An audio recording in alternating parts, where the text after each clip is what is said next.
Boa noite, meus irmãos. Que a paz do nosso Mestre Jesus nos envolva. Vamos dar continuidade ao estudo do livro Diversidade dos Carismas, livro este trazido por Hermínio C. de Miranda. Hoje faremos o capítulo 2, Mini Biografia, uma primeira parte.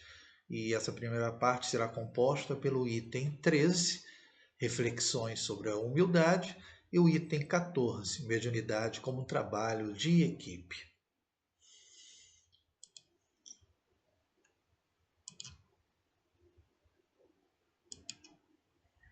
E iniciando o item 13, reflexões sobre a humildade, nos é dito por Hermínio C. de Miranda. Muitas mediunidades promissoras naufragam logo de início, aos primeiros embates, por excesso de confiança ou temor exagerado, por desânimo ante as dificuldades iniciais, por falta de perseverança no treinamento ou por desinteresse em promover certas mudanças íntimas, renunciar a algumas comodidades e pequenos vícios de comportamento ou de imaginação. São muitos ainda os que julgam que basta sentar-se à mesa mediúnica para começar a produzir fenômenos notáveis, receber espíritos elevados, ter vidências espetaculares ou curar doenças irredutíveis.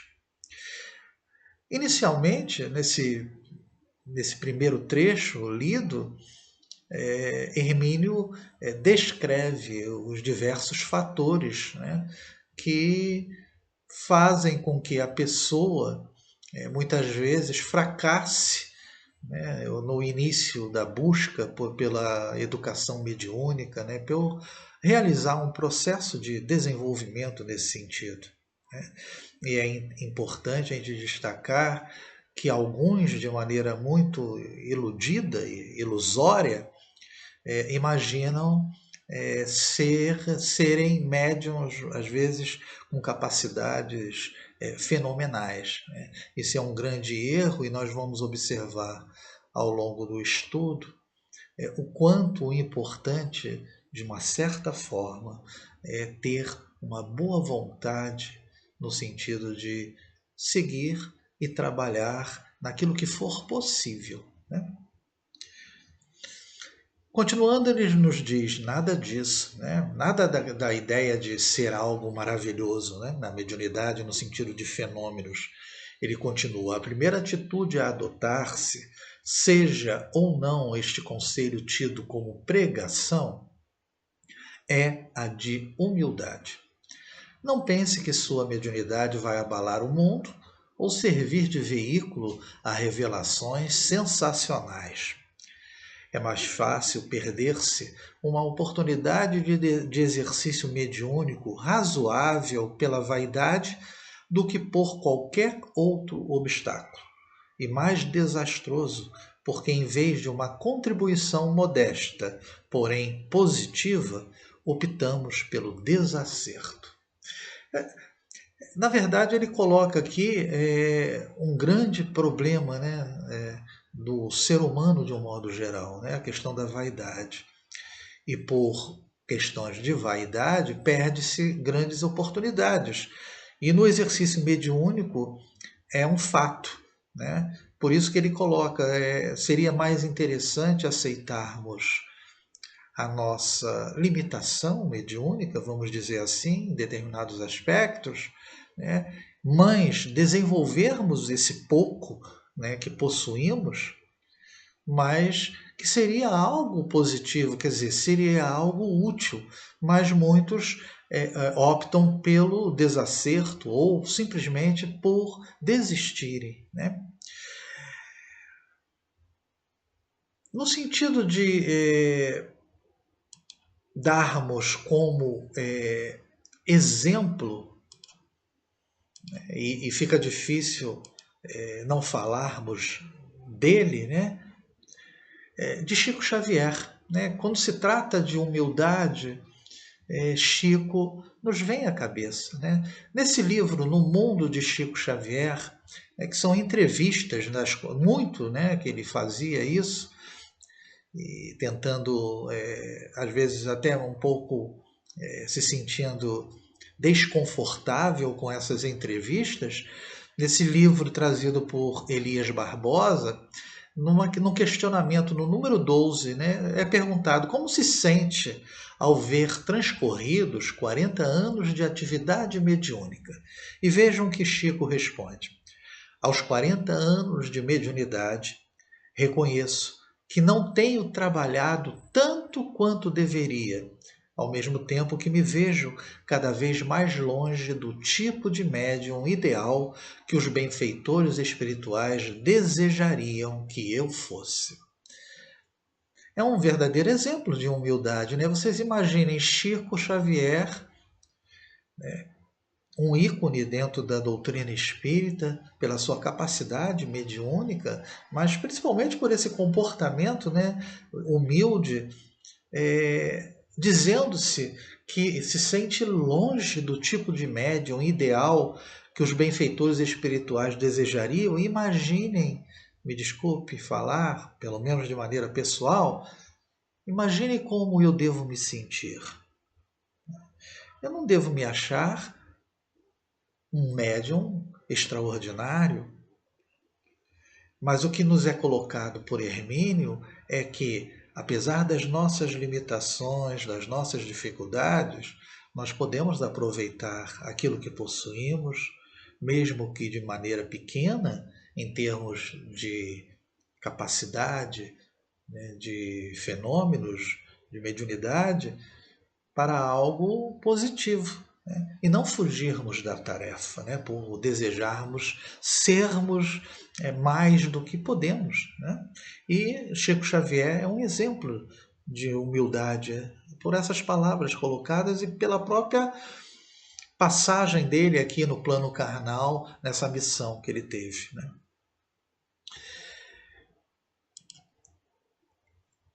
Continuando, nos é colocado, por outro lado, raramente a mediunidade se define com nitidez logo de início por esta ou aquela faculdade, e raríssimas vezes ocorre tranquilamente, sem inquietações e perplexidades, as quais o médium, ainda despreparado, não sabe como esquivar-se ou controlar. Quase sempre nessa fase inicial, os fenômenos são de variada natureza, como se houvesse um propósito deliberado em testar várias faculdades a fim de decidir qual delas é a melhor para aquele trabalhador específico, né? No início, as coisas realmente não são muito tranquilas, principalmente pela nossa ansiedade, né, de desejarmos as coisas de um modo geral muito apressadamente, né? Ele coloca aqui que a inquietação, né, é justamente essa ansiedade, né? E a questão também de muitas vezes nós sermos testados nas diversas possibilidades, na psicografia, né, na, na incorporação, né, na possibilidade da vidência para aqueles que de repente possam ter essa condição. Tudo isso às vezes se apresenta de uma maneira inicial, talvez para que nós tenhamos uma percepção também de onde nos sentimos mais seguros dentro dessas possibilidades, né? Então, mas é interessante que a ansiedade talvez seja o mais difícil nesse momento, né? Nesse princípio. Acresce ainda que mediunidade equilibrada e funcional resulta de esforço, cultivo, aprimoramento, não apenas da faculdade em si, mas do caráter e comportamento da pessoa. Em outras palavras, é resultado de um trabalho consciente, às vezes longo, monótono, cansativo e sem o brilho a que muitos aspiram. Não é também para ser forçada. A esse respeito, esclarece Kardec em O Livro dos Médiuns. A faculdade de ver os espíritos pode, sem dúvida, desenvolver-se, mas é uma das que convém esperar o desenvolvimento natural, sem o provocar, em não se querendo ser joguete da própria imaginação. A psicografia, ainda no dizer de Kardec, é a mais suscetível de desenvolver-se pelo exercício. É importante aqui a questão do esforço. Né? No início, o ponto inicial é termos assiduidade nas reuniões. Né? Fica difícil você iniciar um processo indo num determinado dia, faltando 2 ou 3 estudos, depois retorna. Essa assiduidade ela é importante justamente porque demonstra interesse, né? E esse esforço, né, ele toca aqui na palavra cultivo, né?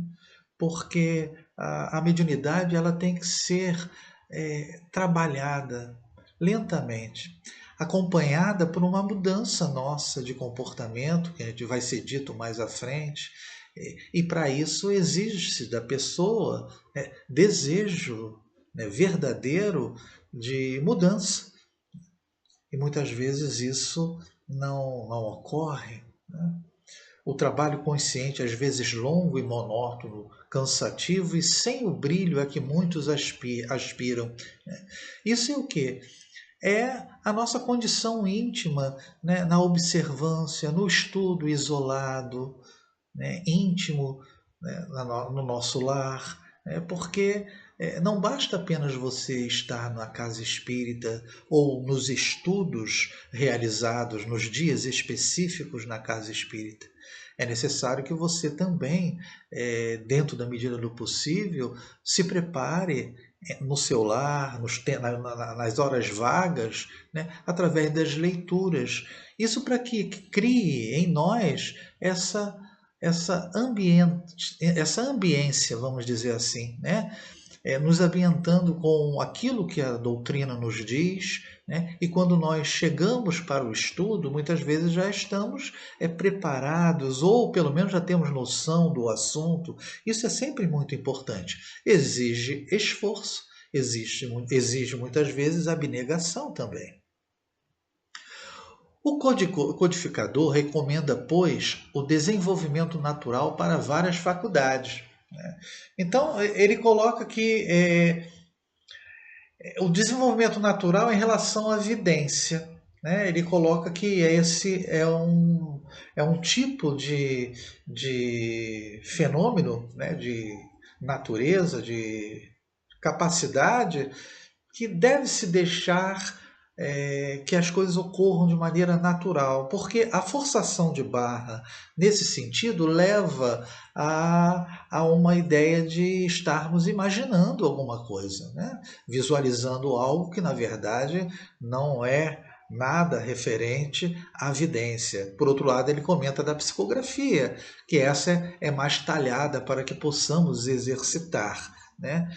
E ele continua: qualquer que seja, porém, o tipo de mediunidade em desenvolvimento, é preciso que o médium em formação promova um severo e honesto autoexame, a fim de identificar em que aspectos de comportamento precisa mudar e que eventuais virtudes ou qualidades pessoais devem e podem ser revigoradas. E para isso também uma boa dosagem de humildade será de vital importância. Então aqui é sobre aquilo que nós havíamos comentado, né? Existindo uma modificação nossa interior para melhor, naturalmente a nossa ligação com a esfera superior, né, se tornará mais facilitada. Né? Por isso que a gente deve ter mudança de comportamento, né? E elevar, dentro da medida do possível, as qualidades pessoais que nós temos, né, que afloram muitas vezes e já podem ser revigoradas justamente com esse exercício, né, da mediunidade. Essa é a orientação unânime de todos os autores confiáveis sobre o assunto. Depois de sugerir exercícios respiratórios, Bonington recomenda que se abra espaço íntimo para considerar com seriedade o efeito das virtudes sobre si mesmo e, em consequência, sobre o mundo que nos cerca. É a velha tese de que, mudando o ser humano para melhor, também o mundo melhora. É natural que, existindo uma modificação para melhor, né, no nosso comportamento, tudo que está ao nosso redor também existirá a possibilidade de melhoria, né? O nosso lar, né? Se nós não mantivermos dentro de uma conduta serena, naturalmente, isso facilita e possibilita uma casa, um lar também com essa serenidade. Para o médium em formação, continua Hermínio C. de Miranda, essa postura é da maior relevância. Ele está em treinamento para receber na sua intimidade a visita mais ou menos regular de seres desconhecidos. Não se deve esquecer de que sua sensibilidade atrai para o intercâmbio individualidades estranhas à sua.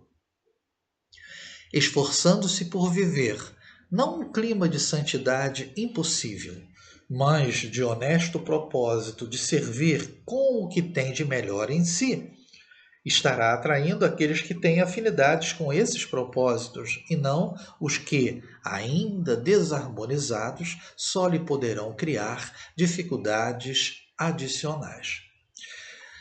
Nós frisamos essa situação aqui, esforçando-se por viver não um clima de santidade impossível, porque somos espíritos ainda imperfeitos, reencarnados num planeta de provas e expiações, hoje existindo essa modificação para a regeneração.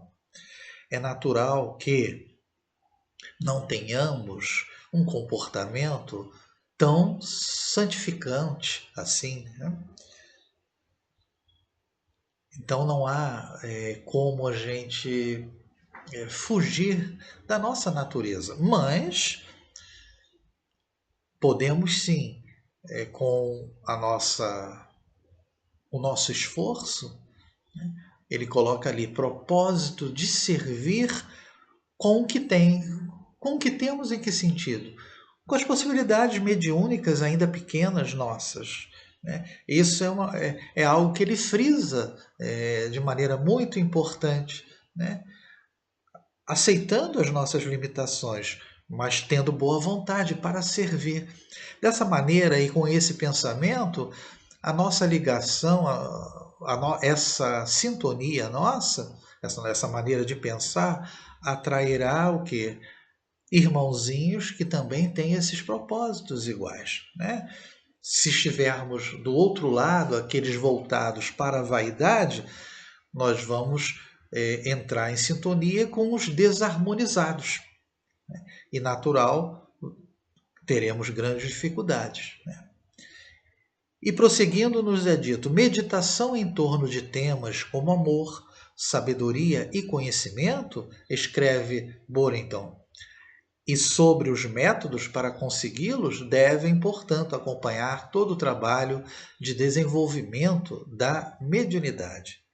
Disciplina e dedicação, contudo, não justificam excessos, nem os exigem. É interessante esse finalzinho aqui, né? Disciplina e dedicação, contudo, não justificam excessos, nem os exigem. Né? Nós observamos no início da leitura, logo lá no primeiro capítulo, né, a busca pela médium, né, que acabou chegando numa determinada casa onde a disciplina era extremamente rígida. E essa disciplina rígida impedia né, o aflorescimento daquela mediunidade que ela possuía, porque existia uma prerrogativa, né? Seguir a risca o que a casa preconizava e desejava, né? Então, nós temos que ter muito cuidado para não nos tornarmos também, né, fanáticos na busca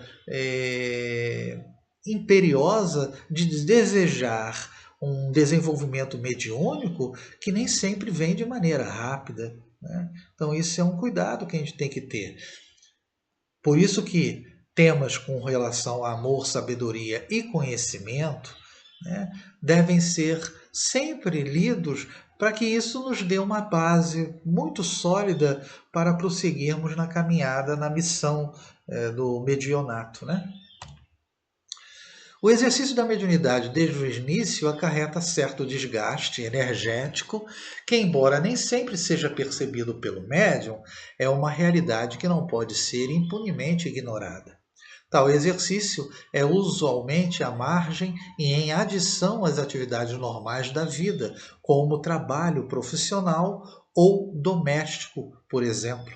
É perfeitamente possível conjugar tais atividades de forma que a prática mediúnica seja, antes, um benefício também orgânico, além de espiritual, pois representa uma utilização ética de energias normalmente disponíveis no médium, né? Aqui, ele, associando ao que foi dito no slide anterior, lá no finalzinho, sobre a disciplina, né, e os excessos, né, tem a ver também com esse exagero nosso no desejo desenfreado para que a mediunidade surja logo, né?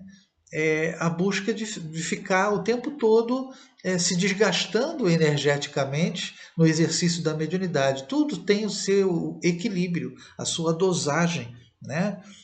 Agora, como foi comentado aqui, é possível você conjugar a sua educação mediúnica com o aspecto profissional ou com os trabalhos na casa, no lar. Isso é possível. E esse exercício mediúnico, sendo trabalhado de maneira adequada e correta, ajuda em todos os sentidos. Ajuda organicamente, né, porque estaremos dispondo ou doando energias, né, despendendo energias no trabalho mediúnico, mas de maneira correta e equilibrada. E isso nos auxilia organicamente no dia a dia, inclusive. Além do aspecto espiritual, porque nós somos amparados quando realizamos as nossas atividades mediúnicas de maneira adequada e correta, nós somos auxiliados, né, e amparados. Ele continua: tanto é assim que faculdades embotadas, rejeitadas ou ignoradas por médiuns em potencial causam distúrbios, às vezes incontornáveis. Por quê? As energias que os sensitivos dispõem para essa finalidade não estão encontrando seu escoadouro natural no desempenho normal da tarefa. São inúmeros e frequentes os casos de médiuns em potencial que, apenas iniciados no exercício controlado de suas faculdades, livram-se, como por encanto, de pressões íntimas, impaciências, irritações, desassossegos indefiníveis, além de assédios indesejáveis de desencarnados que ele não sabe como controlar ou neutralizar, né? Aqui ele toca no ponto que muitos que não desejam possuem essas faculdades, possuem essa condição, né, mediúnica para se tornarem médiums ativos, né, digamos assim, positivos, às vezes ignorando todas essas possibilidades, rejeitando essas suas capacidades, essa energia ela direciona-se para outros aspectos, né? De um modo geral, equivocado. e prejudicial, né? Então há um certo distúrbio, desequilíbrio na pessoa, né? Muitas vezes a gente também entende que alguns desses distúrbios e desequilíbrios provocados, né, por entidades que estão ao nosso lado, né, é uma maneira, muitas vezes, que a espiritualidade encontra para chamar a atenção daquele que às vezes nem é espírita, nem tem ideia de como as coisas funcionam, né? Então isso é algo que ocorre de maneira natural. Então é necessário que o mínimo possa ser feito, né? Como ele colocou ali, apenas um exercício controlado de uma faculdade dessa já alivia todo esse desequilíbrio. Se, porém, entregar-se desregradamente ao trabalho mediúnico, especialmente na fase inicial de ajustamento de suas faculdades, por certo terá problemas de saúde física e mental acarretados por excesso no esbanjamento de energias psíquicas. É preciso, portanto, que haja uma disciplina, tempo e lugares certos para o trabalho mediúnico. Sintomas de exaustão devem ser prontamente detectados e combatidos com um período de repouso, mudança de rotina nos hábitos, umas férias e coisas da natureza. A mediunidade não é um estado patológico e não deve ser exercida à custa da aniquilação da saúde física do médium. Kardec comenta, né, no livro dos médiuns, que a mediunidade não é doença, né? Agora, ocorre que quando ela é utilizada de maneira desregrada, né, há o desgaste físico. E esse desgaste físico, naturalmente, pode trazer problemas de saúde física e mental, né? Ele, inclusive, no livro do Médiuns, comenta, né, que a loucura, por exemplo, a mediunidade não provoca loucura. A loucura já está, aquele germe da loucura já está na pessoa, né? E apenas ela surge e aflora, muitas vezes, no exercício de uma faculdade dessa, talvez, né? Mas aqui colocando de maneira mais específica com relação ao desregramento, o excesso, né? O excesso, né, não nos conduz a coisa alguma, né? Ao fanatismo, a sintomas de exaustão, como foi colocado aqui, sintomas de exaustão, cansaço excessivo por estar desregradamente utilizando-se mediunicamente, né, dessas atividades. Então, tudo é o equilíbrio.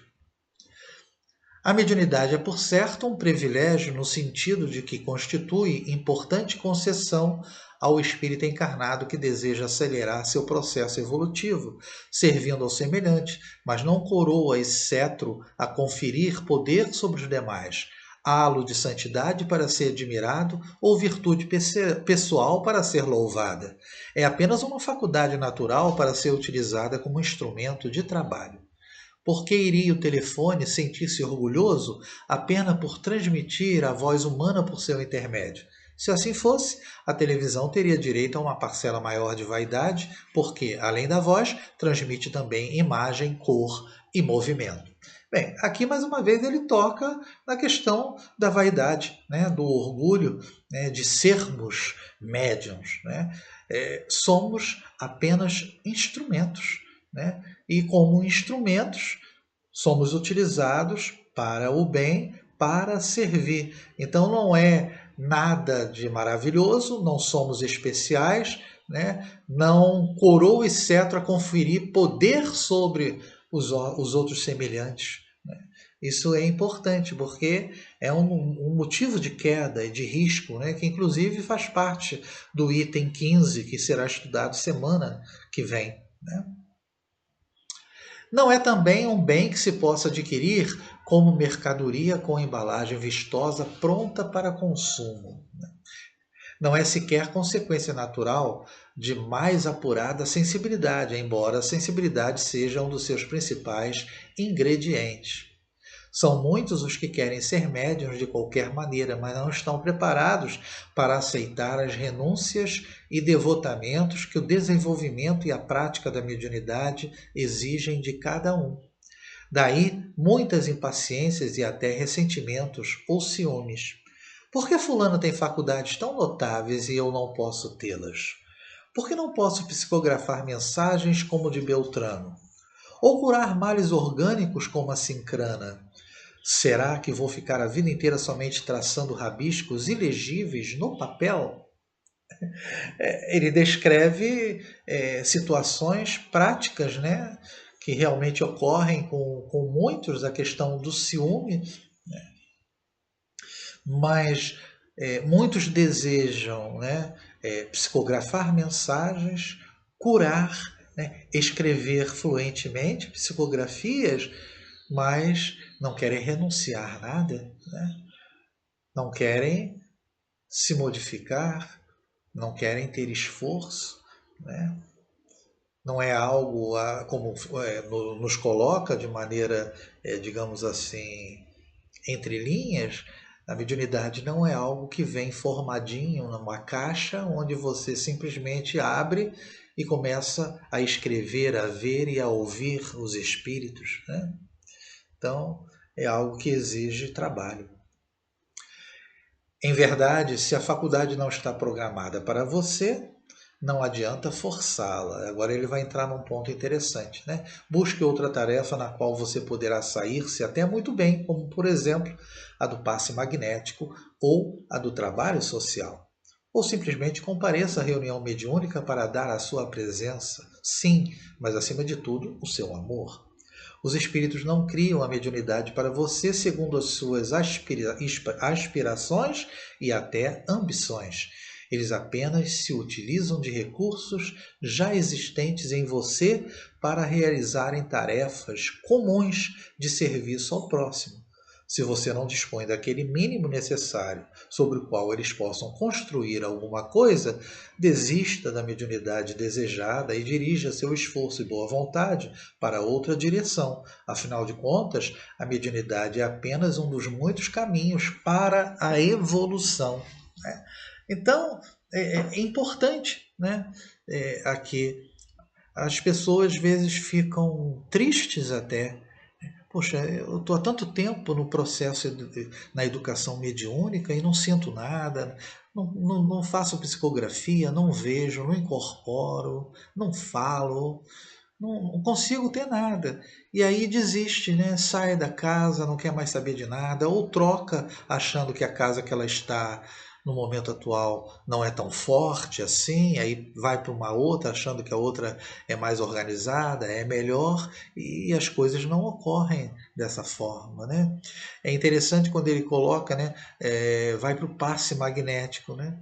E passe magnético, que é o fluido magnético animal, o fluido vital que nós temos, né? Não necessariamente você no passe você está mediunizado, porém nós sabemos perfeitamente que naquela ambiência do passe, mesmo que você não esteja mediunizado, o seu pensamento, o seu sentimento transmitem exatamente o que?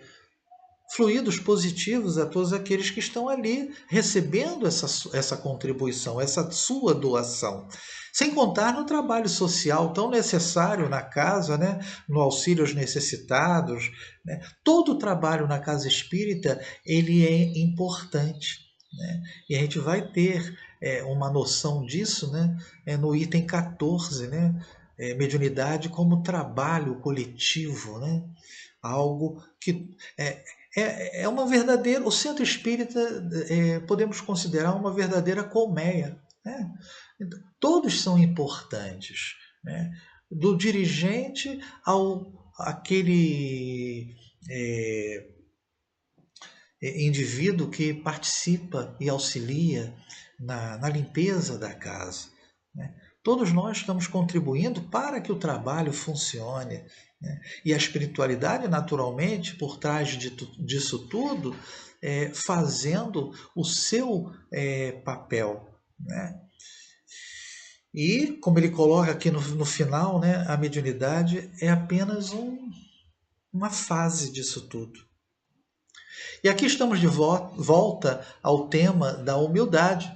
É preciso ter humildade tanto para desenvolver faculdades latentes, mais óbvias, seguindo procedimentos adequados, quanto para aceitar a condição de que sua tarefa não é ali, mas sim alhures. Ou seja, você não está programado para ser médium, ou se está, não para as modalidades que você gostaria de exercer. A regra aqui é fazer o que podemos e devemos e não o que desejamos, né? Isso é importante, né? A gente tem em mente. É bastante conhecido o drama íntimo de Ingres, pintor e desenhista francês, que muito desejava tocar violino, no qual era apenas medíocre, em prejuízo da pintura, na qual era um gênio. Quer dizer, nós não podemos ultrapassar os nossos limites. Se eu não consigo ser um bom psicógrafo, talvez eu possa ser um vidente mediano. A gente tem que aceitar a nossa condição e aquilo que nos é colocado, né, como possibilidade no exercício da faculdade mediúnica. Encerrando esse primeiro item 13, do livro Encontro Marcado, Emmanuel nos fala em torno da humildade. Então, nós botamos alguns trechos aqui que tem tudo a ver. De quando em quando, nos diz Emmanuel, reflitamos em nossa posição de instrumentos para que a vaidade não nos assalte. Instrumentos, meramente instrumentos. Obviamente, não queremos depreciar a nossa condição de instrumentalidade. Se necessitamos do concurso de um violino na execução de uma partitura, não podemos substituí-lo por outro agente musical. Há de ser um violino, e tanto quanto possível, dos melhores, né? Quer dizer, se é necessário um vidente para realizar um determinado trabalho, não há o porquê utilizarmos um psicógrafo, né? Então, é necessário que cada momento na casa espírita e cada trabalho tenha o seu direcionamento, né? Ninguém nega a importância do instrumento nessa ou naquela realização. No entanto, convém recordar o imperativo de humildade que nos cabe desenvolver diante do Senhor, que se serve de nós, segundo as nossas capacidades, na edificação do reino de Deus. Pessoa alguma consegue, a rigor, realizar por si só obra estável e prestante. Quer dizer, ninguém faz nada sozinho, né? E isso a gente vai ver mais à frente. Cada tarefeiro está investido de autoridade respeitável e diferente na função que lhe é atribuída, desde que lhe seja leal, mas não pode esquecer que constitui em si e por si tão somente uma peça na obra, toda vez que a obra seja examinada em sua feição total. Quer dizer, meus irmãos, nós somos instrumentos, médiuns apenas, né? E fazemos parte de um conjunto, apenas uma peça na obra maior, que é o trabalho no bem, né? Cultivemos a humildade, aprendendo a valorizar o esforço de nossos irmãos. Saibamos reconhecer conscientemente que todos somos necessitados uns dos outros para atingir o alvo a que nos propomos, nas trilhas da evolução, mantendo-nos eficientes e tranquilos nas obrigações a que fomos chamados, sem fugir às responsabilidades que nos competem, sob a falsa ideia de que somos mais virtuosos que os outros e sem invadir a seara de nossos companheiros com um vão pretexto de sermos enciclopédicos. Humildade não é omitir-nos, e sim conservar-nos no lugar de trabalho em que fomos situados pela sabedoria divina, cumprindo os nossos deveres, sem criar problemas e oferecendo à construção do bem de todos o melhor concurso de que sejamos capazes, né? Então, esse finalzinho aqui é importantíssimo, né? Cada um está no seu local devido, né? Fomos situados pela sabedoria divina, quer dizer, temos as nossas condições segundo as nossas possibilidades, né? Partindo para o item 14, mediunidade como trabalho de equipe, né? Nos é colocado uma questão a mais dentre as inesgotáveis perguntas que podem ser a cada a cada momento colocadas sempre que estudamos a mediunidade em geral e especificamente as técnicas de treinamento e afinação, é a seguinte: não é melhor praticá-las isoladamente? A resposta é um claro e enfático não.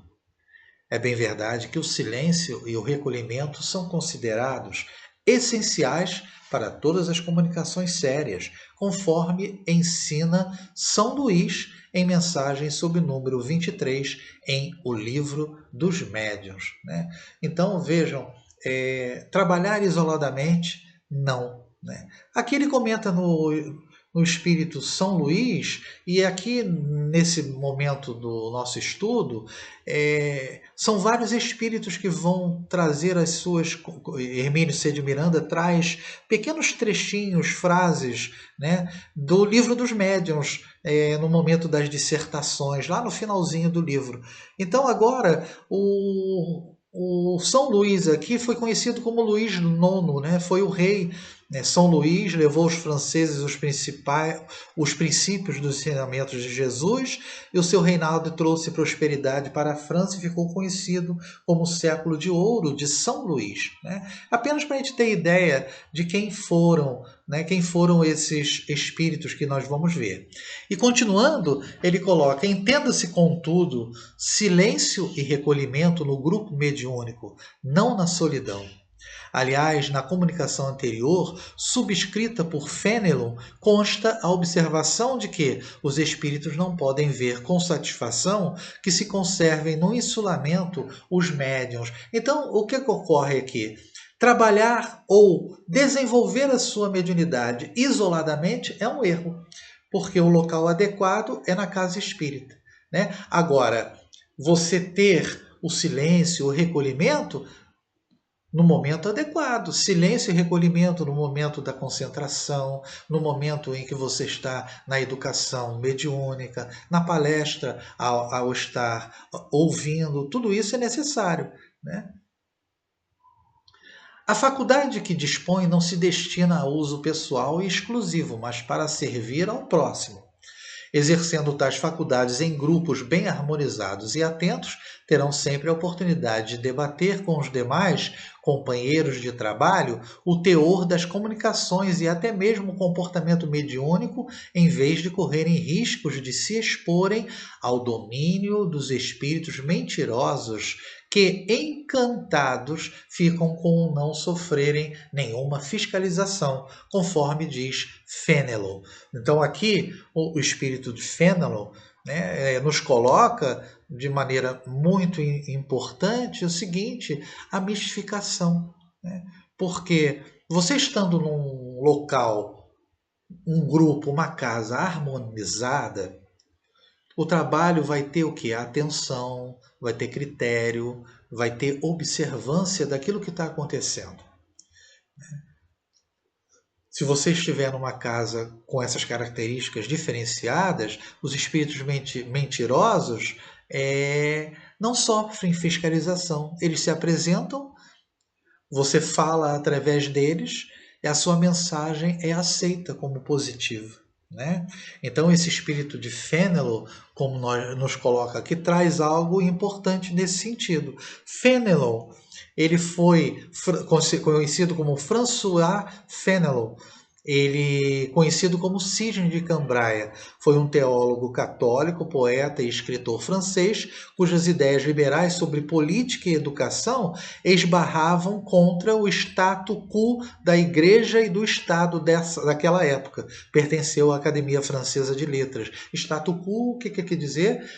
Aquilo que a Igreja e o Estado daquela época aceitavam e preconizavam. Né? Então, Fénelon trouxe essa ideia para nós no sentido da observância. É necessário fiscalizar aquilo que é trazido no momento da educação mediúnica pelos médiuns iniciantes. Né? Quanto, continuando, à desejável seriedade dos trabalhos, São Luís é firme ao recomendar sejam convidados a procurar outros lugares aos que comparecem por mera curiosidade, Pouco adiante, uma entidade que se assinou Jorge insiste na necessidade de examinar-se sempre com espírito crítico e teor das comunicações, dado que mesmo espíritos animados das melhores intenções estão sujeitos a erro, né? Então, há de existir o quê? A crítica naquelas mensagens que o médium iniciante traz, né? E continuando, se sois tão frequentemente enganados, adverte Macilon, queixai-vos tão só de vós mesmos, né? Então Macilon, né, nos adverte a respeito do que nós nos enganamos porque aceitamos e acreditamos que somos diferentes. É a questão do orgulho e da vaidade. A minha psicografia, que é trazida pelo meu espírito protetor, que é o melhor de todos, isso tudo é algo que a gente tem que ter muito cuidado, né? Macilon, conhecido como Jean-Baptiste Macilon, foi um religioso francês, pregador e bispo de Clermont-Ferrand, né? É uma cidade francesa, desde 1717 até sua morte, né? E continuando também, São Vicente de Paula nos diz: estai, pois, em guarda e vigiai incessantemente a porta de vosso coração, como a das vossas reuniões. Observa São Vicente de Paula mais adiante, para que o inimigo não a penetre, né? Vigiai e orai, né? Jesus já falava isso, né? Nós temos que estar sempre controlando os nossos sentimentos, né? E naquele momento onde estamos reunidos, né, em uma reunião de estudo mediúnico, ainda mais sempre tentando voltar os nossos pensamentos, os nossos sentimentos para o melhor, né? São Vicente de Paula, ele foi um sacerdote católico francês declarado santo pelo Papa Clemente XII em 1737. Foi um dos grandes protagonistas da Reforma Católica na França do século XVII. E constantemente aparece no Evangelho segundo o Espiritismo, né, com mensagens sempre muito edificantes. Continuando, todas essas recomendações serão de mais segura aplicação quando as diferentes faculdades mediúnicas forem exercidas em um grupo regularmente constituído e que desempenhe suas tarefas com atenção e vigilância. Quer dizer, uma casa espírita organizada, séria, né? O médium que a pratica isoladamente está exposto a hábeis e envolventes mistificadores. Muitas vezes nem percebe que já se encontra fascinado por mentirosos que se fazem passar por figuras importantes, assumindo indevidamente nomes que merecem respeito e acatamento. Porque o médium fascinado, ele é mistificado, né? Ele é enganado por esses espíritos, né? E eles se apresentam com nomes importantes para chamar a atenção. Um dos mais competentes conhecedores da mediunidade é o espírito que se identifica como Erasto e que, em mais de uma oportunidade, transmite suas judiciosas observações a Allan Kardec, que as incluiu em O Livro dos Médiuns. Pela sua importância e objetividade, resolvemos transcrever toda a comunicação número 27 de sua autoria de Erasto, né? E Erasto é um espírito que está constantemente no Livro dos Médiuns, e ele era Erasto, discípulo de Paulo de Tarso, né, de São Paulo, e tesoureiro de Corinto, né? E em Lucas, no capítulo 10, nos versículos 1 a 16, consta o registro de que, após a transfiguração no Tabor e a cura de um epilético obsediado, Jesus chamou 70 discípulos, ou 72, segundo alguns códices, entre eles a Bíblia de Jerusalém, e mandou-os adiante de si, 2 a 2, a todas as cidades e lugares aonde ele estava para ir, a fim de anunciar o Evangelho. Então, Erasto, ele é um desses espíritos, né? Um desses 70 discípulos, né? Que auxiliou Jesus, né? Nessa pregação, vamos dizer assim, né? levando o evangelho, quer dizer, antecipando em determinados locais a chegada de Jesus, né? Então, ele é uma figura importante dentro do livro dos médiuns, né? Erasto então diz: repeli impiedosamente todos esses espíritos que reclamam o exclusivismo de seus conselhos, pregando a divisão e o insulamento. São quase sempre espíritos vaidosos e medíocres que procuram impor-se a homens fracos e crédulos, prodigalizando-lhes louvores exagerados, a fim de os fascinar e ter sobre domínio. São geralmente espíritos famintos de poder que déspotas públicos ou privados, quando vivos, ainda se esforçam, depois de mortos, por ter vítimas para tiranizarem.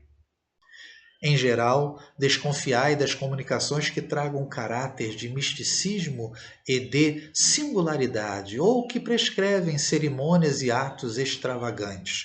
Sempre haverá, nesses casos, motivo legítimo de suspeição. Por outro lado, crede que, quando uma verdade tenha de ser revelada aos homens, ela é comunicada, por assim dizer, instantaneamente a todos os grupos sérios que disponham de médiuns sérios, e não a tais ou quais com exclusão de todos os outros. Ninguém é perfeito médium se está obsediado, e há obsessão manifesta quando o médium só se mostra apto a receber as comunicações de determinado espírito, por maior que seja a altura que este procure colocar-se.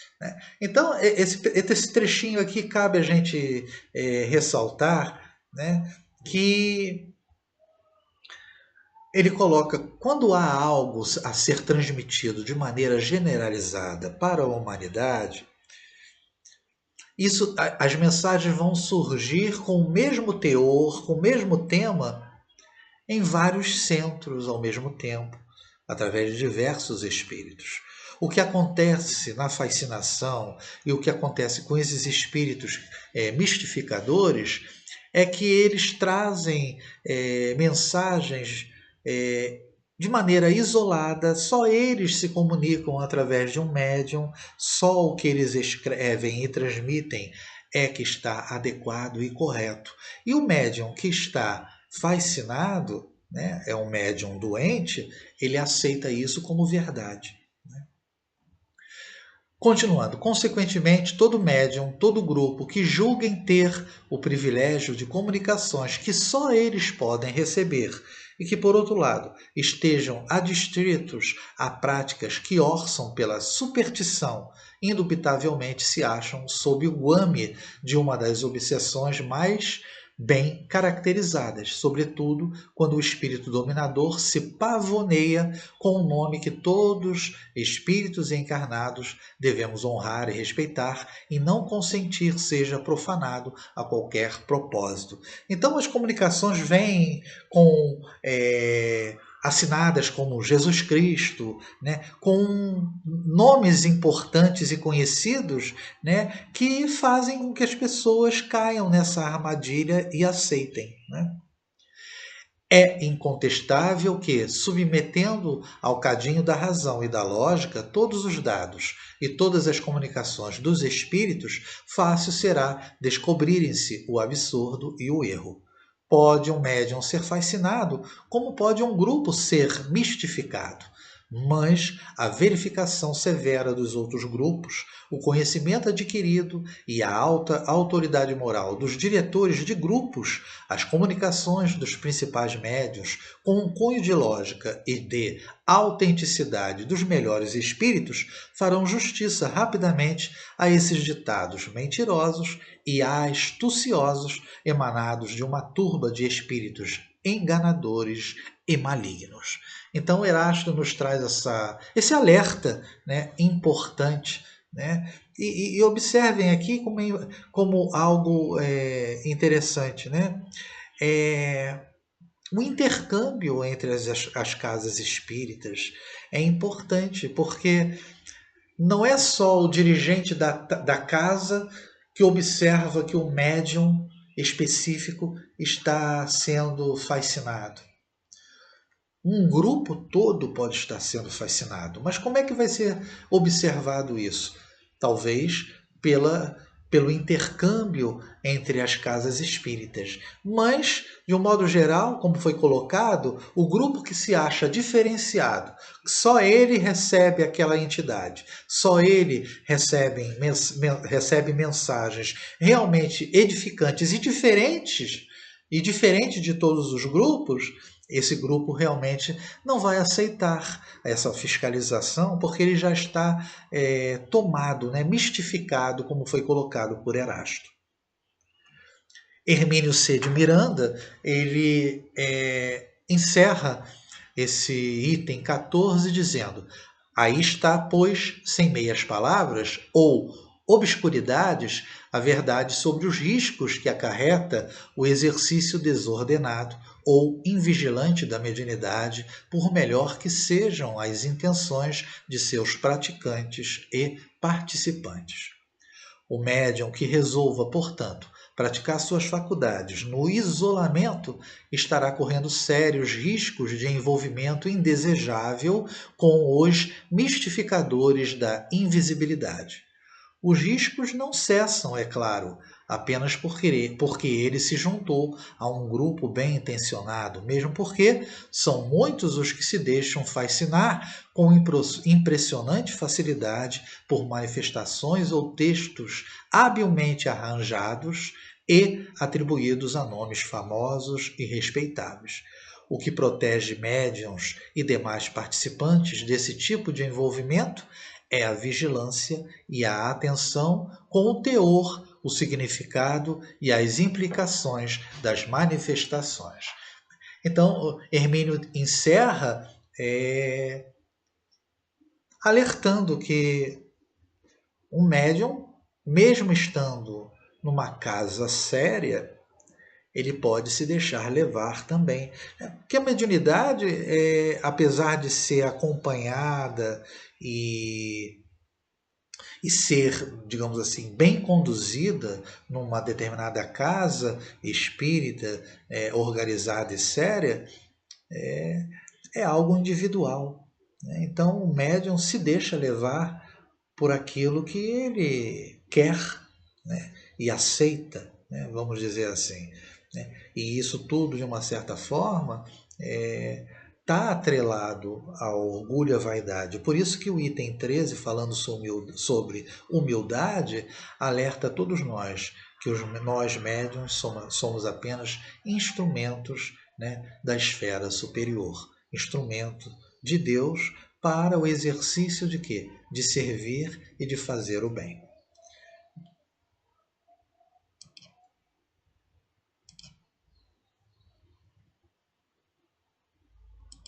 Bem, meus irmãos, nós encerramos essa primeira parte desse capítulo 2, mini biografia. Né? Agradecemos, como sempre, a espiritualidade maior pela inspiração, pelas intuições que recebemos. Tá? Uma boa noite a todos, muito obrigado e muita paz.